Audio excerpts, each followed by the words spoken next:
Gracias a Dios que nos acompaña en la alabanza. Vamos a pedir su presencia también en la exposición de su palabra. Padre bueno, sigue con nosotros, Señor. Queremos aprender de ti. Queremos ser instruidos por ti, Señor. Que la exposición de tu palabra alumbre nuestros corazones, en el nombre de tu Hijo amado. Amén. El día de hoy vamos a hablar de la responsabilidad, lo que la Biblia enseña sobre este tema de la responsabilidad. Y iniciamos recordando que Jesucristo hizo un llamado a una vida cristiana con responsabilidad. Mateo 24, versos 45 al 47, dice la Biblia: ¿Quién es pues el siervo fiel y prudente, al cual puso el Señor sobre su casa, para que le dé el alimento a tiempo? Bienaventurado aquel siervo al cual cuando el Señor venga le haya haciendo así. De cierto os digo que sobre todos sus bienes le pondrá. Y aquí está diciendo la Biblia que va a haber una gran recompensa, enorme recompensa. Imagínate que Dios te ponga sobre todos sus bienes. Es el dueño del universo entero y tiene cosas que ni siquiera nos imaginamos y que dice Pablo hablando de las maravillas de Dios, cosas que ojo no vio, ni oído oyó, ni han subido a corazón de hombre, son las que Dios tiene preparadas por aquellos que le aman. Y que no solamente te las va a compartir, sino que te va a poner a que tú las administres, que es una enorme, enorme bendición y una gran recompensa. ¿Para quién es esa recompensa? Dice, para aquel que es fiel.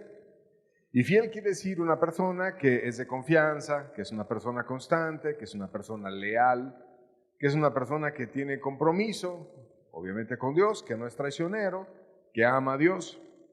Y también dice que para el prudente, una persona prudente es una persona cauta, que es sensata, que tiene buen juicio, entre otras palabras, que es responsable.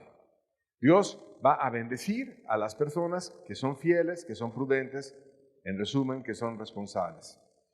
Y lo vemos cuando Jesús partió, los apóstoles tomaron el reto de ser responsables. Ellos fueron enseñados precisamente con esta frase de Jesús que estamos leyendo nosotros juntos. Iniciaron con una iglesia de 120 personas y después tuvieron muchos más.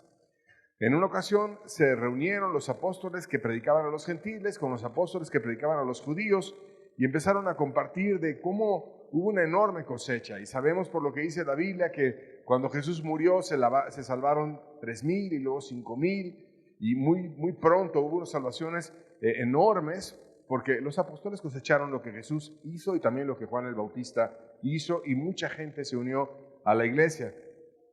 Y bueno, vamos a ver cómo esa responsabilidad que ellos tomaron, que no dejaron todo tirado, que no dijeron ya se fue Jesús y me voy a desanimar, sino que fueron responsables, trajo mucho fruto. Primero haciendo referencia a los convertidos judíos por los apóstoles, Hechos 21, versos 18 al 20, dice: al día siguiente Pablo entró con nosotros a ver a Jacobo y se hallaban reunidos todos los ancianos, a los cuales después de haberles saludado les contó una por una las cosas que Dios había hecho entre los gentiles por su ministerio.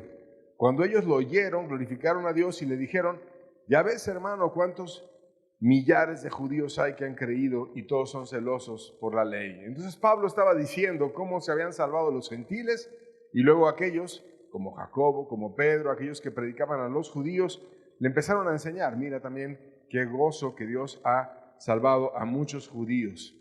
Y posteriormente Pablo también hace una referencia de cómo llenó del evangelio muchas tierras de los gentiles. En Romanos 15, 19 viene esa palabra, dice: con potencia de señales y prodigios en el poder del Espíritu de Dios, de manera que desde Jerusalén, alrededores hasta Ilírico, todo lo he llenado del evangelio de Cristo, que es una vastísima extensión, muy grande extensión, en la cual Pablo iba desde Jerusalén hacia todas las tierras de los gentiles, a griegos, a todo tipo de personalidades. Les fue hablando el evangelio de Dios y lo llenó del evangelio. La gente entendía las verdades, la gente sabía cómo volverse a Dios y de todo corazón podían acercarse y muchos de ellos se salvaron. Entonces los apóstoles tomaron con responsabilidad el llamado de Dios. Ellos oyeron que Dios les dejaba ese paquete, esa enorme encomienda de ir y extender el reino y fueron responsables ante aquello que Dios les dejaba. Y eso pasa en el ámbito cristiano y también en el ámbito secular. Si no tenemos responsabilidad no vamos a llegar a ningún lado. Un ejemplo histórico de responsabilidad es la que se dio en la expedición Endurance en la Antártida. La Antártida es el continente que está debajo de Argentina, en el polo sur de nuestro planeta Tierra, que es diferente al polo norte, que es el Ártico, porque en el polo norte nada más hay hielo y lo vemos todo blanco de un lado y de otro cuando vemos el globo terráqueo, pero en la Antártida lo que hay es que debajo de ese hielo hay tierra, hay un continente real. Podría, si se derritiera el hielo, poder pisar tierra. Y en el norte, simplemente, si se derritiera el hielo, habría agua. Entonces la Antártida es un lugar interesante, y de 1914 a 1917 hubo una expedición, que fue la expedición Endurance, que la lideró Ernest Shackleton, que él quiso cruzar la Antártida de costa a costa. Vamos con un grupo y la vamos a cruzar por completo, desembarcamos en un barco y vamos a cruzarla de costa a costa, que era algo bastante osado. Y bueno, cuando ellos llegaron a aquel lugar, o cerca, en el mar de Weddell, el hielo rodeó la nave. Obviamente está extremadamente inadecuado el clima en aquel lugar, y empezó a crecer y terminó aplastando y hundiendo la nave en noviembre de 1915. Y aquellos marineros valientes se quedaron sin comunicación, porque en un lugar tan inhóspito no hay otros seres humanos, no había tanta tecnología como ahora, que hay satélites, que hay manera de tener comunicación, a pesar de que estás en un lugar inhóspito. Antes no había nada, estaban solos con su barco destruido en medio de puro hielo, en un continente hostil y luchando para sobrevivir. Y el líder, Ernest, asumió una crisis con mucha responsabilidad. Mantuvo un carácter firme en medio de la adversidad. Fomentó la disciplina y la moral del grupo. Evitó que cundiera el pánico y fomentó también el optimismo. Empezó a establecer actividades diarias con sus marineros, incluso incluyendo tiempo para recreación, y hay hasta fotos donde están ellos en medio de la nieve jugando y haciendo deporte, y empezó a ordenar las actividades diarias de ellos para que estuvieran digamos, deprimidos. Evitó los desperdicios, evidentemente, salvaron de la nave aquello que les era útil, y tomaron también decisiones difíciles. Por ejemplo, se comieron a los perros que tenían los trineos para jalar los trineos, para que ellos pudieran garantizar la supervivencia. Y de pronto apareció una ventana de oportunidad. El hielo empezó a romperse y algunos botes salvavidas que habían resguardado pudieron ser utilizados para trasladarse a una isla cercana, que también está en el sur, que se llama la Isla Elefante, junto con su equipo. Y lo hicieron, se subieron a los botes salvavidas y llegaron a esa isla que, como quiera, hace mucho frío y está muy inhóspita, pero no tanto como era en la Antártida. Y finalmente nadie vivía en esa isla, pero estaban un poquito más seguros. Y entonces tenía que regresar a tener comunión o comunicación con el mundo, y tomó a 5 hombres, se fue en una lanchita también, de esas que son para cuando los barcos se hunden. Navegó 1,300 kilómetros sin instrumentos, sin mapas. Enfrentó olas inmensas y fríos extremos. De ahí la necesidad de hacer, por ejemplo, el Canal de Panamá, que te une el Atlántico con el Pacífico, porque cuando tú le das la vuelta a América por debajo, en esa zona el océano es extremadamente violento, tiene olas inmensas y muchos barcos terminan hundiéndose por toda la adversidad que hay en el clima. Y entonces ahí estaban ellos, y buscó ahí con una lanchita pequeña ir a ver de qué manera podemos llegar al norte para que nos puedan ayudar. Finalmente llegaron a una isla sin mapas, ni sabían bien a dónde habían llegado. Dejaron la lancha en un lugar donde no había hombre alguno, caminaron como 40 kilómetros en 36 horas hasta que lograron encontrar a otros seres humanos y empezaron a pedir apoyo, y mandaron gente que rescatara a el equipo que se había quedado en esa isla Elefante. El resultado de aquel hombre que fue responsable, que vio por su equipo, es que no perdió ni una sola vida humana. Sobrevivieron todos a pruebas extremas, tomando su lugar en la crisis, y estableció un modelo de liderazgo, de toma de decisiones, de ser responsable bajo presión extrema. Y hay libros que estudian cómo se comportó él y el equipo y cómo los motivó para que en medio de esa crisis pudieran ellos salir adelante. Y hay unas fotos que vamos a poner en las imágenes donde se ve la expedición Endurance, y vemos arriba del lado izquierdo, los marineros, como estaban ellos zarpando en el barco, todos contentos. Arriba del lado derecho ves el barco como quedó destruido por el hielo, y ya estaban ya nada más contemplando el desastre. Imagínate quedarte con ese desastre y el barco todo destruido y estar tú ahí en la Antártida, en el Polo Sur, sin posibilidades de tener todas las cosas que tenemos a nuestro beneficio cuando hay un clima menos adverso. Lograron sacar las lanchas salvavidas, la ves abajo a la derecha una de ellas, como la sacaron, la voltearon, guardaron cosas en ella y empezaron a guardarse de esa manera en medio de la adversidad. Cuando finalmente logró romperse un poco el hielo, usaron 5 hombres después de haber llegado a la isla Elefante, y ahí ves también cómo iban preparándose para la expedición, hasta que pasó todo aquello que narramos y lograron salvar a todos. No se perdió ninguno. La vida de cada uno de ellos era valiosa, y entonces hizo la forma de tener una estrategia para guardar la vida de todos. Un verdadero liderazgo, una verdadera responsabilidad para con cada uno de sus marineros. ¿Cómo podemos definir entonces la responsabilidad? Ya sea en un ámbito secular, como lo estamos viendo en este ejemplo, de esos valientes marineros y su líder, o en un ámbito cristiano. La responsabilidad es la cualidad que tiene una persona de cumplir sus obligaciones o sus promesas. Y es importante que asumamos esa responsabilidad en todos los ámbitos de la vida, con la familia, en el trabajo, con tu país, o en cualquier ámbito en el que nosotros nos desenvolvamos, que lo hagamos con responsabilidad, asumiendo aquellas cosas de las cuales somos responsables y haciéndolas de una manera digna. Como se trata de responsabilidades que implican deberes adquiridos, cuando tú haces esas responsabilidades, vas a terminar trayendo reconocimiento.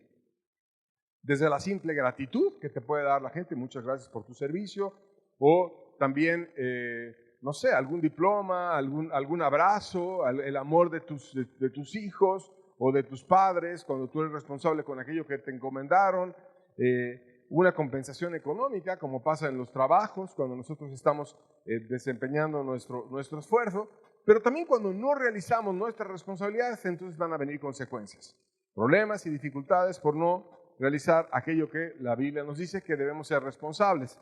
Y la Biblia nos llama a que debamos actuar con responsabilidad. Romanos 14:12 dice la palabra de Dios: de manera que cada uno de nosotros dará a Dios cuenta de sí. Cada uno de nosotros dará a Dios cuenta de sí. Estaremos delante de Dios, y te recordaba el apóstol Pablo, y vas a dar cuenta de ti. ¿Qué hiciste? ¿Qué te di? ¿Qué te faltó? Cada uno. No lo vamos a poder evadir. Algún día estaremos delante de nuestro Creador y daremos cuenta de nosotros mismos. Eso quiere decir que Dios nos está haciendo responsables, que Dios ve lo que nos dio y que Dios nos va a demandar con responsabilidad toda aquella gracia, favor, bendición que Él nos dio. Ahora, la verdad es que el ser humano, cuando está en su condición caída, busca evadir la responsabilidad. No nos gusta asumir la responsabilidad. Y a veces se las tratamos de pasar a otros, pero eso es totalmente inadecuado. Por ejemplo, Poncio Pilato, él trató de evadir su responsabilidad. Vamos a recordarlo en Mateo 27, versos 23 al 24, dice: y el gobernador les dijo, pues qué mal ha hecho. Pero ellos gritaban aún más, diciendo, sea crucificado. Viendo Pilato que nada adelantaba, sino que se hacía más alboroto, tomó agua y se lavó las manos delante del pueblo, diciendo, inocente soy yo de la sangre de este justo, allá vosotros. Yo soy inocente, allá ustedes. Y la gente estaba impulsando que crucificaran, porque tenían la manipulación de los líderes perversos, a Jesús, y que liberaran a Barrabás, que era un delincuente, que había sido asesino, que había sido una revuelta en contra del gobierno, que era ladrón, que no era la mejor ficha, sino como que incluso Pilato, tratando de liberar a Jesús, dijo, pues le voy a ayudar a Jesús, pongo al peor, pongo a Jesús, le doy una paliza, sale todo torturado Jesús, para que ya con la corona de espinas, ya humillado y demás, la gente va a tener compasión. No era tonto Pilato y sabía que los líderes religiosos tenían envidia de Jesús, y entonces la gente lo va a liberar. Pero qué sorpresa se llevó cuando la gente empezó a gritar que fuera crucificado, porque se dejaron manipular por los líderes, y entonces él tenía que decidir, y sabía que no había hecho nada malo Jesús, pero no quiso tener al pueblo en contra. Entonces trató de evadir la responsabilidad y decir, no es mía, allá ustedes. Yo me lavo las manos. Tomó agua delante de todos, hizo el teatro de lavarse las manos, diciendo, mira, mis manos están limpias, ustedes van a ser los asesinos, ustedes van a ser los que van a matar aquí a Jesús, no yo, no, sí, su sangre se hace sobre nosotros y sobre nuestros hijos, dijeron ellos, pero finalmente no podía evadir la responsabilidad. Él era el procurador, él era el que debía decidir, y por mucho que se lavara las manos, terminó siendo una persona que mató a Jesús junto con ellos y no podía evadir la responsabilidad. Pero así como Pilato, muchas veces cuando estamos en una condición caída tratamos de evadir nuestra responsabilidad. Como que no, pues yo no tengo nada que ver en esto, o dile a tu papá, o dile a tu mamá, o yo no soy, etcétera. Pasa un problema y todo el mundo se hace a un lado. Cuando hay una papa caliente o algo así grave, ya nada más están viendo a ver a quién se la pasa, a ver quién la toma, pero yo no la quiero. Pero Dios nos llama a que aquello de lo cual somos responsables, lo hagamos, lo tomemos y no lo soltemos. La Biblia nos enseña a no evadir la responsabilidad, sino asumir nuestra responsabilidad en todos los ámbitos. Por ejemplo, en un sentido laboral, Pablo enseña una postura totalmente radical. Segunda de Tesalonicenses 3, versos 10 al 11, dice la Biblia, porque también cuando estábamos con vosotros, os ordenábamos esto. Si alguno no quiere trabajar, tampoco coma, porque oímos que algunos de entre vosotros andan desordenadamente, no trabajando en nada, sino entremetiéndose en lo ajeno. Y aquí Pablo estaba hablando a personas que les dice, ¿no quieres trabajar? ¿No te quieres esforzar? Entonces, como no quieres asumir tus responsabilidades, y tu responsabilidad es trabajar, obviamente para un adulto funcional que tiene que ver por su familia, y en vez de trabajar estás metiéndote en la vida de los otros, o sea, estaba en chismes, en andar viendo, a ver cómo es tu vida, a ver qué haces en la mañana, a ver qué esto, a ver qué lo otro. Deja de andar viendo la vida de los demás y ponte mejor a trabajar en vez de estar dedicándote a andar de metiche en la vida de los otros. Ponte a ver tu propia vida y si no quieres trabajar, no comas. Acto totalmente radical. Como diciendo a la familia, mira, si es flojo, no le des de comer. Y vas a ver cómo la misma necesidad lo va a llevar a esforzarse y a buscar de qué manera el alimento lo pueda recibir. Y con esta afán radical, donde dice o trabajas o te mueres de hambre, está impulsando la responsabilidad en un sentido secular muy grande. También en un sentido espiritual, Pablo la impulsaba. Romanos 12, versos 5 al 8, dice, así nosotros, siendo muchos, somos un cuerpo en Cristo, y todos miembros los unos de los otros. De manera que teniendo diferentes dones, según la gracia que nos es dada, si el de profecía, úsese conforme a la medida de fe, o el de servicio en servir, o el que enseña en la enseñanza, o el que exhorta en la exhortación, el que reparte con liberalidad, el que preside con solicitud, el que hace misericordia con alegría, y está diciendo muchos dones que nos pudo haber dado Dios. Todos tenemos regalos que Dios nos ha dado. Regalos también en un sentido espiritual. El mismo evangelio es un don muy grande. Pero está diciendo, ese regalo que Dios te dio, si aún tienes un don espiritual, lo tienes que usar. Si Dios te dio capacidad de enseñar con claridad, pues enseña. Si Dios te dio capacidad de compartir y hacer misericordia, comparte. Si puedes ser líder de un grupo y ayudar a otros, inspirarlos, sé líder.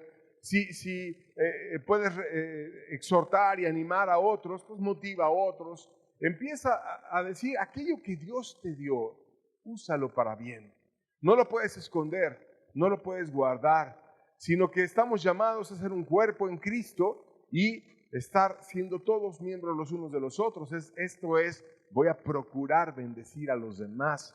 No vengo yo a que me bendigan, sino yo voy a ver qué tengo yo para poder ayudar y darle a los otros. De tal manera que somos responsables de aquellas cosas que Dios nos dio. Y aún en un sentido de crecimiento en responsabilidad en el reino, es importante saber que Dios nos va a pedir cuentas de todo aquello que Dios nos dio. Mateo 25, versos 19 al 21, dice, después de mucho tiempo, vino el Señor de aquellos siervos y arregló cuentas con ellos.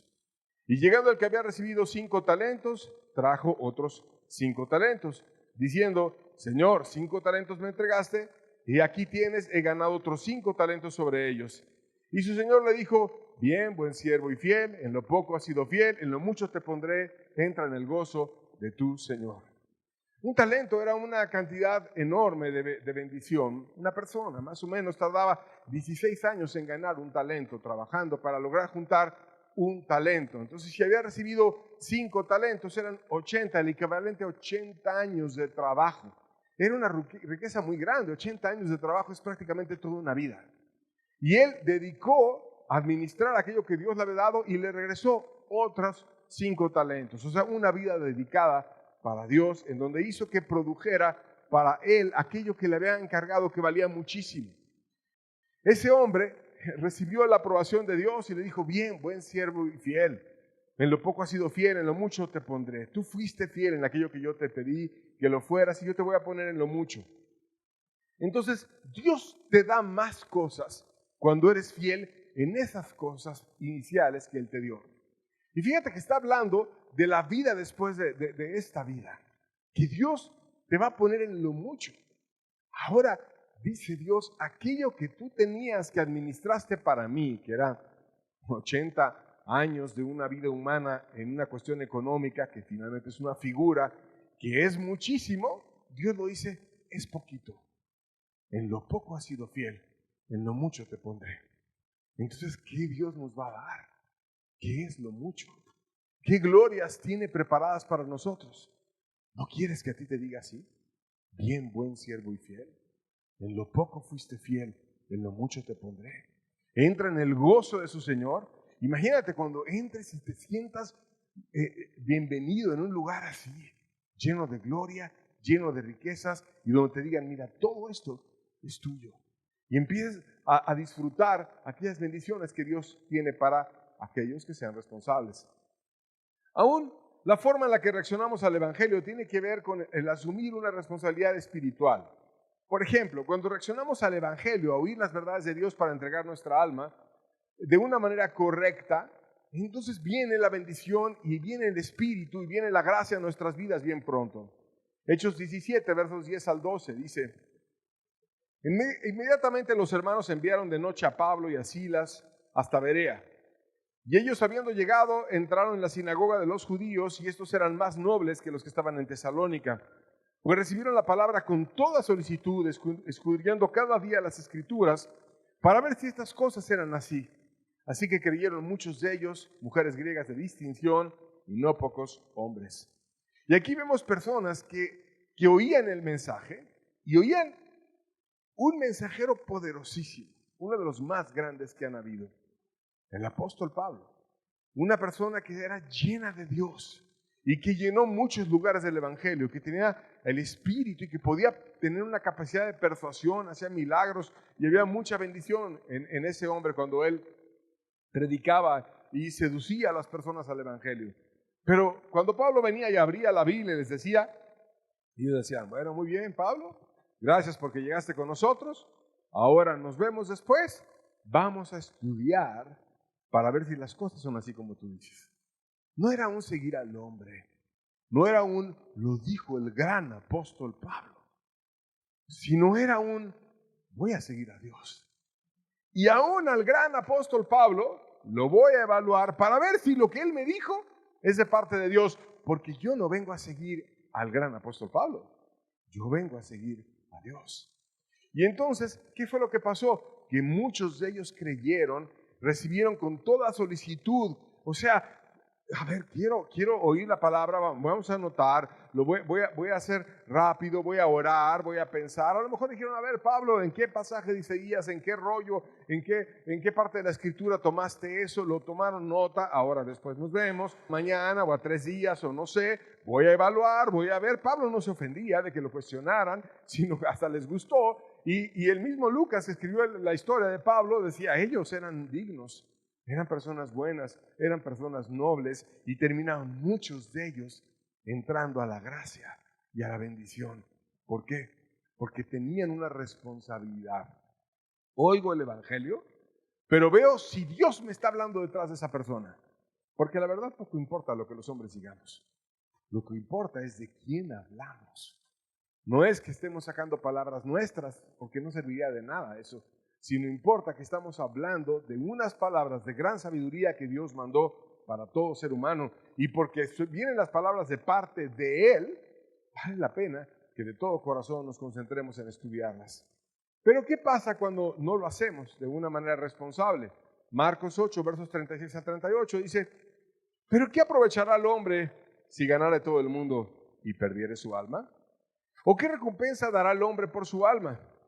Porque el que se avergonzare de mí y de mis palabras en esta generación adúltera y pecadora, el Hijo del Hombre se avergonzará también de él cuando venga en gloria de su Padre con los santos ángeles. Como diciendo, mira, si tú terminas no valorando tu alma, o sea, no asumiendo tu responsabilidad espiritual, porque en un sentido espiritual lo más valioso que tenemos es nuestra alma. Y por cierto es lo único que nos vamos a llevar. Hasta tu cuerpo lo vas a dejar. Y nos vamos a ir confiando en que Dios venga y nos dé otro cuerpo. Si quieres cuidar mucho el cuerpo y estás muy angustiado porque tienes una enfermedad o porque tienes que tener un tratamiento o porque tienes que cualquier situación, qué bueno que seas responsable con tu cuerpo y está muy bien, pero más que tu cuerpo es tu alma, porque el cuerpo todos, tarde o temprano, lo vamos a dejar. Nuestro cuerpo se va debilitando, se va secando, se le va acabando la vida. Pero el alma es eterna y Dios nos va a dar otro cuerpo, un cuerpo espiritual que va a poder no morir y en el cual vamos a enfrentar nuestra vida eterna en gloria o sin gloria. Y entonces dice el pasaje, ¿qué aprovechará el hombre? ¿De qué sirve? Si ganare todo el mundo. Nadie ha sido dueño de todo el mundo, nadie es dueño de todo el mundo. Hay multimillonarios, hay personas que tienen empresas muy grandes, hay personas que hablan o mandan un tweet o hacen algo y hacen temblar las bolsas o cambian el futuro, en parte, pero no totalmente. Nadie ha sido dueño de todo el mundo. ¿Quién ha sido dueño de todos los países, de todas las riquezas, de todo lo que ha habido en este mundo? Nadie. Pero vamos a suponer que alguien llegara a ser dueño absoluto de cada uno de los países y de todas las riquezas y glorias y cuentas bancarias y hoteles y riquezas y lugares hermosos que pueda haber en este mundo. ¿De qué te serviría si perdieras tu alma? Todo lo que tuvieras aquí se va a quedar por completo. ¿O qué recompensa dará el hombre por su alma? Ya cuando te enfrentes a Dios y que digas, ya llegué sin nada, ya va a ser absolutamente igual un alma que otra. No importa si era multimillonario en esta tierra o era paupérrimo y no tenía casi para comer y tenía desnutrición y tenía muchos problemas. No importa. Lo importante es, en ese momento, ¿salvó su alma o no salvó su alma? Porque si tuvo todas las riquezas en este mundo y no salvó su alma, ¿de qué le van a servir las riquezas si ya no tienen poder alguno y ya no sirven de nada? Es como cuando te vas de un país a otro y no cambiaste la moneda de ese país y te llevas monedas de otro país, ¿de qué sirve? ¿Para qué aceptan pesos? No sirve de nada que no traigas una moneda que no sea aceptada en ese lugar. Entonces, cuando llegas a la eternidad, las riquezas de la tierra no sirven, no hay casa de cambio, no hay lugar en la cual tú puedas cambiar tus riquezas y puedas aplicar para cuestiones eternas. No hay nada. Y por eso dice Dios, ¿qué recompensa vas a dar? ¿Qué le faltó a esa persona? Le faltó enfoque. Tenía mucha capacidad, tanto que llegó a ganar todo el mundo. Muchísima capacidad, pero no ganó lo importante, su alma. Y que además de que le faltó enfoque, ¿qué le faltó? Le faltó el poner a Dios en primer lugar y no acobardarse por los demás. Porque dice que el Hijo del Hombre se avergonzará de él también, y cuando venga en gloria con todos sus ángeles y con el Padre, porque él se avergonzó primero de Jesús. Y muchas personas tienen miedo del que dirán. En el fondo de su alma dicen, sí es cierto, el cristianismo tiene grandes verdades, pero me voy a ver muy ridículo, me voy a ver muy mal dando testimonio de Dios, me voy a ver muy ignorante y me importa mucho cómo los demás me perciban. Y entonces yo no puedo hablar de que sí es cierto Jesús, de que tiene verdades interesantes. No puedo porque me van a criticar. Y entonces aman más la gloria de los hombres que la gloria de Dios. No dan testimonio de Cristo, se avergüenzan de Cristo. ¿Y sabes qué Cristo va a hacer? Se va a avergonzar de Él. Se va a avergonzar de Él. Por tanto, tengamos cuidado de darle el lugar de dignidad que tiene Cristo en nuestras vidas. De darle un lugar de preeminencia a nuestros corazones y en nuestra forma de vivir, y tengamos el enfoque de vivir para las cuestiones espirituales y no para aquellas que son pasajeras en esta tierra. Entonces, una persona se perdió, aunque logró muchas cosas en esta tierra, pero finalmente no le sirvieron nada, y los de Berea bien pronto se salvaron, pronto. Oyeron el evangelio de Pablo, a ver, ok, eso dice Pablo, vamos a ver si es cierto, etcétera. Y muchos de ellos se entregaron. Muchos de ellos fueron responsables, muy responsables. Ahora que tú estás oyendo la campaña de salvación, si eres responsable, Dios te va a hablar. Dios te va a bendecir. Pero si no quieres tomar tu responsabilidad, ¿de qué sirve que oremos? ¿De qué sirve que venga un hermano y te comparta y te diga y demás? Tienes que asumir tu responsabilidad y tienes que orar, buscar y ver si aquello que te están exponiendo es así. Lo mismo pasa para la iglesia. Debemos ser responsables. Mateo 5, versos 13 al 16, dice: vosotros sois la sal de la tierra. Pero si la sal se desvaneciere, ¿con qué será salada? No sirve más para nada, sino para ser echada afuera y hollada por los hombres. Vosotros sois la luz del mundo. Una ciudad asentada sobre un monte no se puede esconder, ni se enciende una luz y se pone debajo del almud, sino en el candelero, y alumbra a todos los que están en casa. Así alumbre vuestra luz delante de los hombres, para que vean vuestras buenas obras y glorifiquen a vuestro Padre que está en los cielos. Estamos llamados a hacer luz, primero en nuestra casa, después en la ciudad, después en todo el mundo. Estamos llamados a eso. Somos la sal de la tierra. La sal tiene un efecto en el cual evita la pudrición. En lugares donde no hay ni siquiera sistemas de refrigeración, cazan un venado, lo salan y guardan la carne por mucho tiempo, porque la sal evita que se pudran las cosas. Estamos llamados a evitar la pudrición en este mundo. Estamos llamados a frenar la maldad. Estamos llamados a ser bendición para los otros seres humanos, a ser la luz del mundo, a traer esperanza a un mundo necesitado. Pero ¿qué pasa si renunciamos a ese llamado? Si no quieres tener sabor, si no quieres que cuando la gente te conozca haya algo diferente, un no sé qué, algo distinto en esta persona, tiene algo que me gustaría probar porque su sabor es distinto, su personalidad, no sé, le quiero preguntar, hay algo diferente, hay esperanza en lo que él encontró, ¿qué fue lo que encontró para que yo también lo pueda hallar? Pero si pierdes tu sabor, si ya no salas a nadie, si ya no influencias a nadie, si no pasa nada contigo, porque la sal tiene un efecto interesante, no importa que sea poquita. Pones la sal que te cabe entre los dedos en la comida y afecta todo el sabor de la comida. Así estamos nosotros a ser llamados, no importa que seamos poquitos. Cuando está Dios con nosotros, aunque seamos poquitos en medio de un mundo perdido, cambiamos el sabor de la humanidad y damos esperanza para que no venga perdición y para que empiece a llegar luz, porque Dios está en nosotros. Pero si la sal se desvanece, ¿de qué sirve? Ya no sirve más para nada, sino para ser echada afuera y hollada por los hombres. ¿Y qué está diciendo Dios? Que vas a ser echado fuera de la iglesia y vas a ser pisado por los hombres. O sea, Dios no quiere personas que no sean sal en la tierra dentro de la iglesia, sino quiere que seamos aquellos que demos sabor de esperanza a un mundo perdido y que demos luz. No es una luz que Dios te da para que la pongas debajo del almud. No es para que digas, ay, tengo mi lámpara y luego le pongo un bote encima y se acaba toda la luz, porque me da vergüenza. Porque no quiero. Porque yo sé que mi vecina está necesitada, está sin esperanza y llora y pero no le puedo hablar de Dios, porque no puedo ir y decirle algo a alguna persona que esté cercana a mí. No, me da pena, no quiero, etc. Entonces le pones algo y tapas la luz y no sirve de nada. Y entonces se acaba tu bendición y no tomas con responsabilidad aquello que Dios te pide que hagas. El nivel de responsabilidad evalúa el estado del corazón. Lucas 16, verso 10 dice: el que es fiel en lo poco, también en lo más es fiel. Y el que en lo muy poco es injusto, también en lo más es injusto.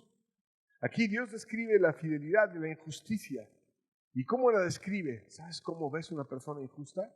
¿Sabes cómo ves una persona desleal? Que no es fiel en los detalles. Cuando en cositas pequeñas eres infiel, en cositas grandes eres infiel. Pero si en las cosas menores le pones cuidado, en las mayores le vas a poner cuidado. Y esos detalles revelan el corazón. Entonces, Dios, ¿qué está viendo? Los detalles. Dios ve cómo nos comportamos. Dios ve cómo llegamos. Dios ve cómo alabamos. Dios ve cómo buscamos. Dios ve cuando abres la Biblia. Dios ve cómo está tu corazón de humilde, de necesitado, de cosas a veces que quizás otros no le ponen atención, pero Dios es muy detallista. Dios le pone atención y evalúa los detalles. Y estudiemos la forma en la que Dios nos va a demandar nuestras responsabilidades. Si aún en los detalles nos pide que seamos responsables, ¿cómo es que nos va a llamar a cuentas? Bueno, primero que nada, Dios espera que la responsabilidad se asuma aun cuando haya adversidad, aun cuando existan problemas, aun cuando haya guerras, aun cuando haya muchas dificultades. No podemos dejar la responsabilidad. No podemos dejar todo tirado, irnos corriendo a esconder. No podemos dejar de dar la cara por aquello que Dios nos ha encomendado. Mateo 25, 34 al 36 dice: entonces el rey dirá a los de su derecha: venid, benditos de mi Padre, heredad al reino preparado para vosotros desde la fundación del mundo, porque tuve hambre y me disteis de comer, tuve sed y me disteis de beber, fui forastero y me recogisteis, estuve desnudo y me cubristeis, enfermo y me visitasteis, en la cárcel y vinisteis a mí. Y aquí está hablando Jesús después de explicar cómo va a ser el tiempo del fin.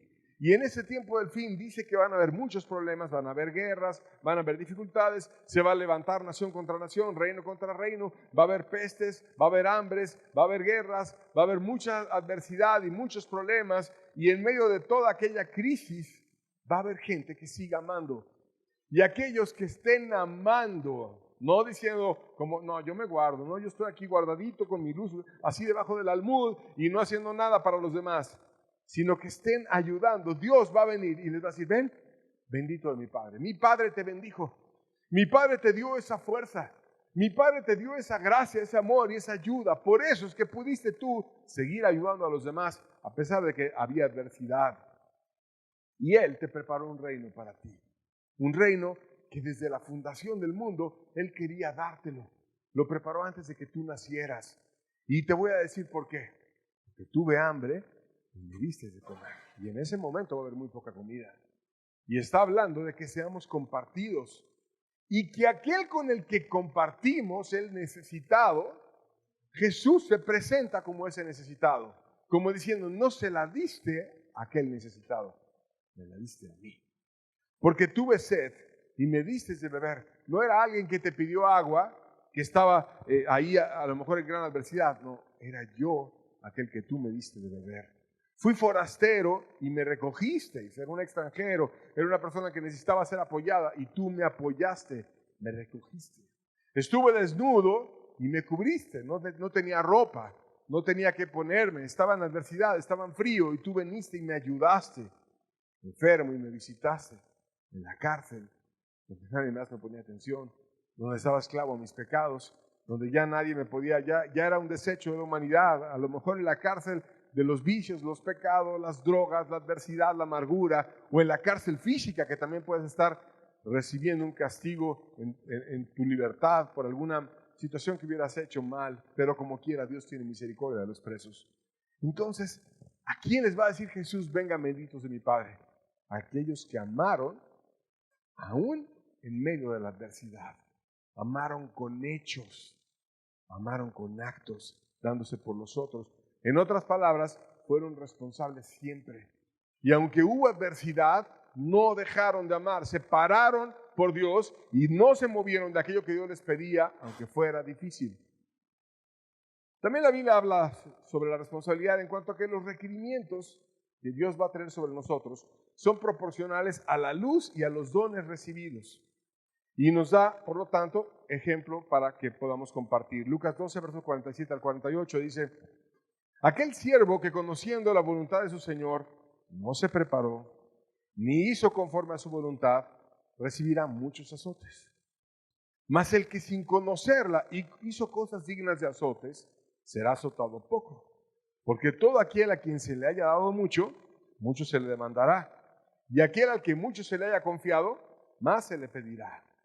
Entonces quizás nosotros podamos estar diciendo: yo quiero ser siervo, yo quiero ser de Cristo, me voy a apuntar a la campaña, voy a estar buscando a Dios, voy a leer la Biblia, etcétera. Pero ya a la hora de la hora dices: no, qué flojera ponerme a amar a las personas, no quiero esto, no voy a hacer la voluntad de mi Señor. Total, Yo no soy como los narcotraficantes, yo no soy como las personas que están muy perdidas, yo no soy como los asesinos, yo no soy como aquellos que hacen tantas maldades en la tierra, pero empiezas a conocer la voluntad de Dios y lo desprecias y no te importa y no le das el lugar a Dios que debe de tener en tu vida. Y entonces Jesús dice, aquel siervo que conocía la voluntad de su Señor y no se preparó.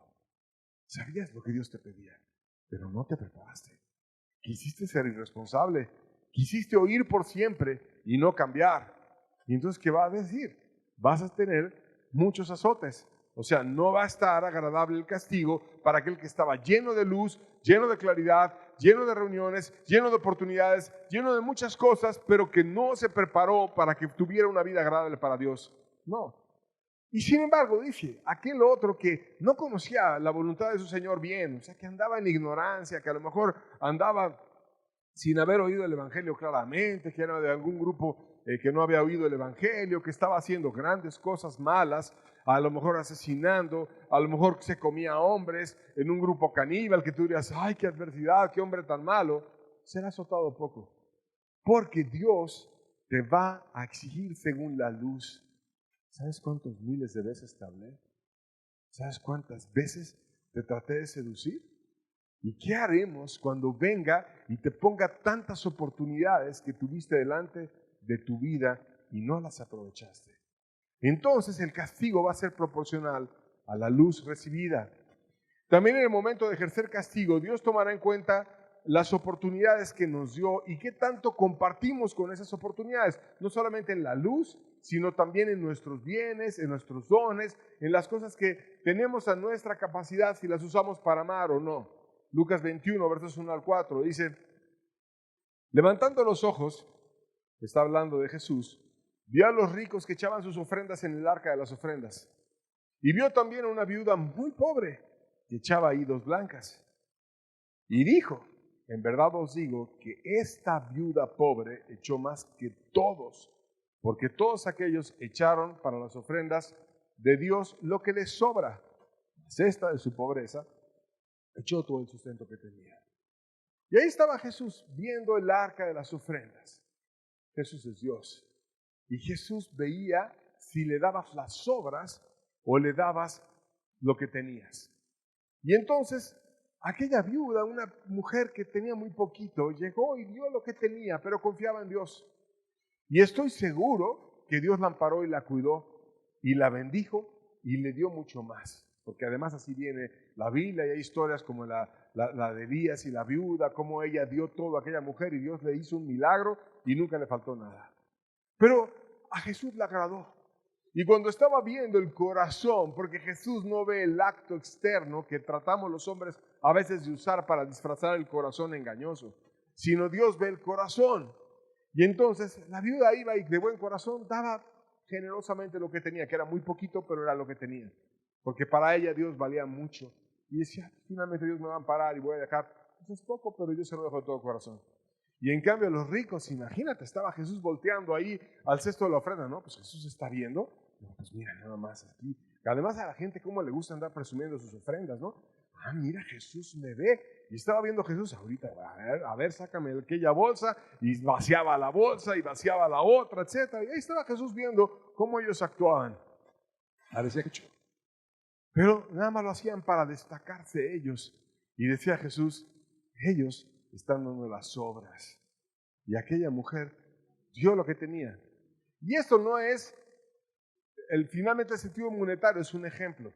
Pero así nos pasa en lo económico, en nuestras fuerzas, en nuestro tiempo, en todo aquello que tenemos para Dios. Podemos dar las obras de nuestro tiempo, las obras de nuestro esfuerzo. Cuando no me cuesta mucho trabajo, sí voy y oigo. Y si después me cuesta trabajo, pues no, qué flojera ya, la verdad ya, no. Entonces, las obras. Y Dios ve cuando una persona está de todo corazón dando todo lo que ella tiene, o cuando está siempre dando la capacidad del mínimo esfuerzo, lo menos que me cueste. Y entonces Él viene y ve, no, aquel da lo menos, para Él valgo muy poquito. Y por eso es que siempre tiene mezquindad y siempre está dando lo que le sobra, y para aquel otro viene y da lo que tiene. y es muy valioso. Y entonces Dios viene y bendice no lo que se ve humanamente, sino el corazón que hay detrás y según también lo que hemos recibido. Pero ¿qué tal cuando una persona dice que ha recibido poco? Y guarda eso que por mezquino cree que es poco y lo usa como excusa para evadir sus responsabilidades. Mateo 25, versos 24 al 25 dice: pero llegando también al que había recibido un talento.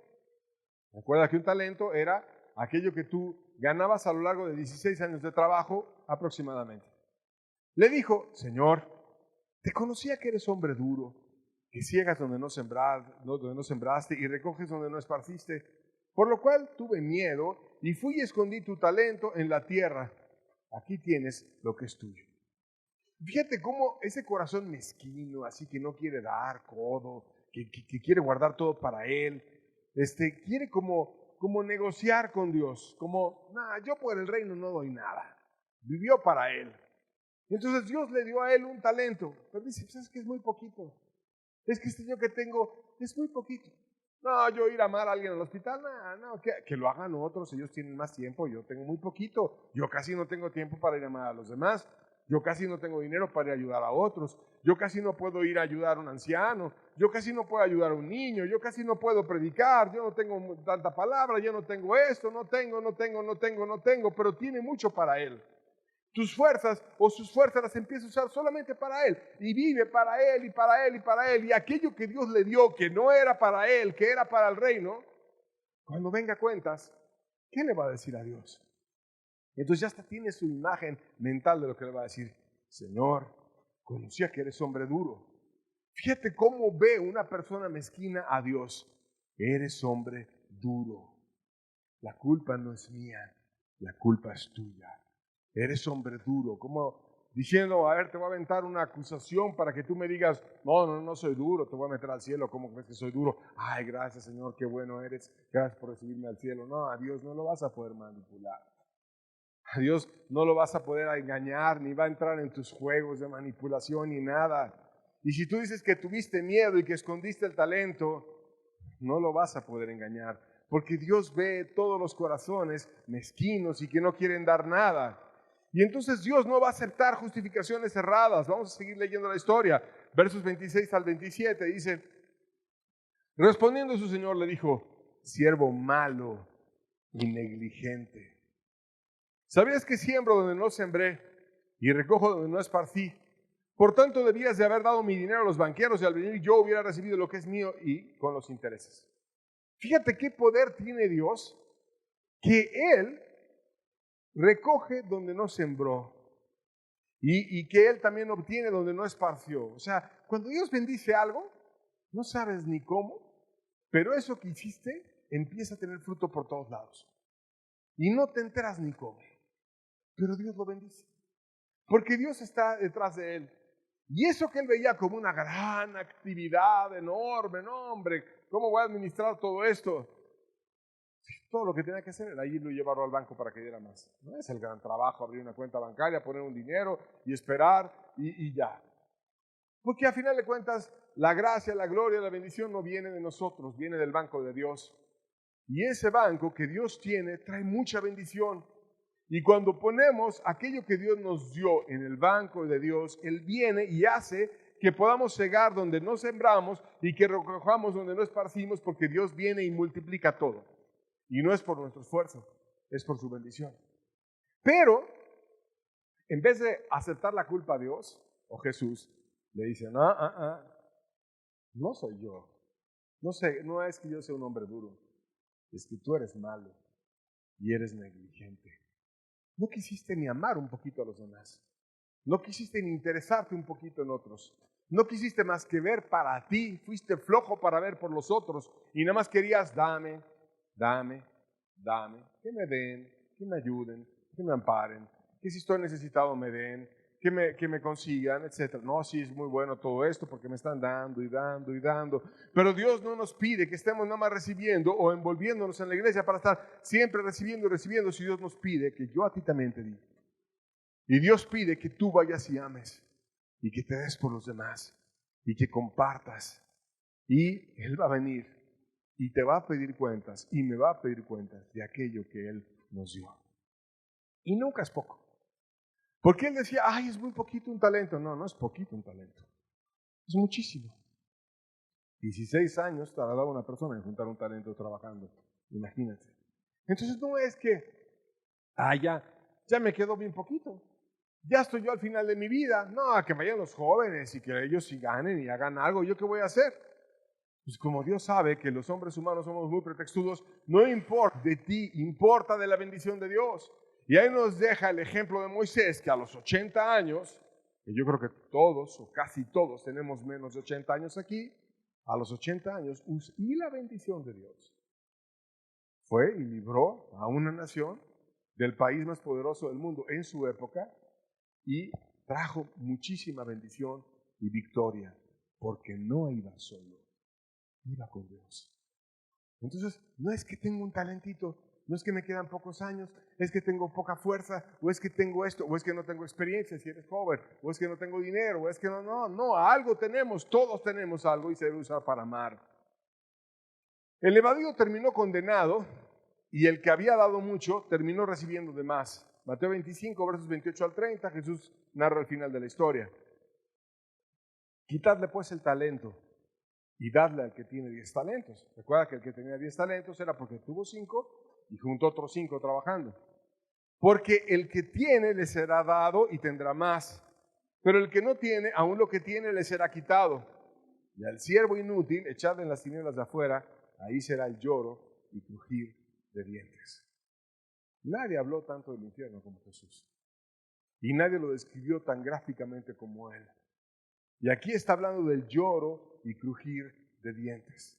El lloro, cuando ya no haya esperanza, cuando estés afuera en las tinieblas, cuando haya solamente el dolor de decir, toda esa belleza, toda esa bendición, toda esa gracia, la pude yo haber aprovechado. Ese talento que era enorme, no lo quise usar para amar a los demás. Y entonces la persona va a tener un dolor muy grande, decir, voy a estar excluido de todo aquello, y va a apretar los dientes, como cuando tienes algo que realmente te angustia y te duele, y vas a empezar a mover una mandíbula contra otra y a tener un crujir de dientes por el dolor de haber perdido algo tan grande. Tuve la oportunidad de dar, no di, nada más quería recibir, dame, dame, dame. Y lo que era de mí, que Dios me dio para que yo diera, lo guardo y lo escondo, y no voy y comparto. Y Dios, entonces, lo termina por irresponsable echando fuera al lloro y crujir de dientes. Dios quiere que seamos responsables. Nuestra familia necesita que seamos responsables. La iglesia, el mundo perdido necesita que seamos responsables. No podemos esconder la luz. No podemos esconder el evangelio. No podemos no tomar la bendición que Dios nos está dando con tantas explicaciones y bendiciones y reuniones y gracia, sino debemos de tomarlo, vivirlo y ponerlo en práctica. Y entonces Dios va a venir y nos va a decir, bien, buen siervo y fiel, en lo poco fuiste fiel, en lo mucho te pondré. Entra en el gozo de tu Señor. Pero si no lo hacemos, si nos tiramos a la irresponsabilidad, si creemos que nada más por venir y ya cumplimos un requisito, no va a servir absolutamente de nada. A manera de conclusión, quiero citar un versículo en el cual todo se puede arreglar si hacemos cualquier cosa en la cual participemos para Dios. Cuando hay un corazón que ama a Dios y Dios es lo primero en tu vida, y ahora le vas a dedicar cualquier actividad que tú hagas para Dios. Entonces, si una persona, por ejemplo, está poniendo las sillas, o una persona está ajustando el sonido, o una persona se está bañando y va a hacer algo en su trabajo, o cualquier cosa, pero ama a Dios y se lo dedica a Él, empieza a haber bendición en todo lo que la persona toca y hace. Y la Biblia nos invita a hacerlo siempre para Dios. Colosenses 3, versos 23 al 25 dice, y todo lo que hagáis, algunos los detalles, hacedlo de corazón, como para el Señor, y no para los hombres. No es para que la gente nos vea y nos aplauda, ¿qué importa a la gente? Ninguno de aquí murió por ti en la cruz, solo Jesucristo.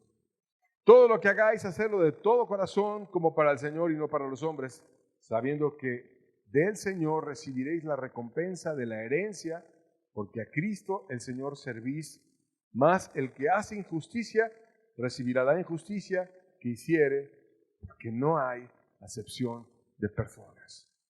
En otras palabras, Dios nos va a llamar a cuentas. ¿Quieres ser aprobado? ¿Quieres pasar bien?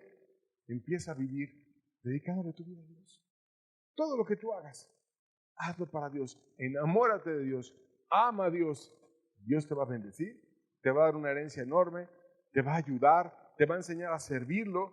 Pero si te quedas en la injusticia de nada más vivir para ti y buscar para tus propias cuestiones egoístas, no te vas a quedar sin ser juzgado. No importa quién seas, no importa cuánto conocimiento tengas, no importa nada. Dios no hace acepción de personas y esta ley es para todos. Y nos llama y nos dice, así te voy a juzgar. Por tanto, pongamos en práctica su palabra y amemos a Dios de todo nuestro corazón y seamos responsables con lo que nos pide.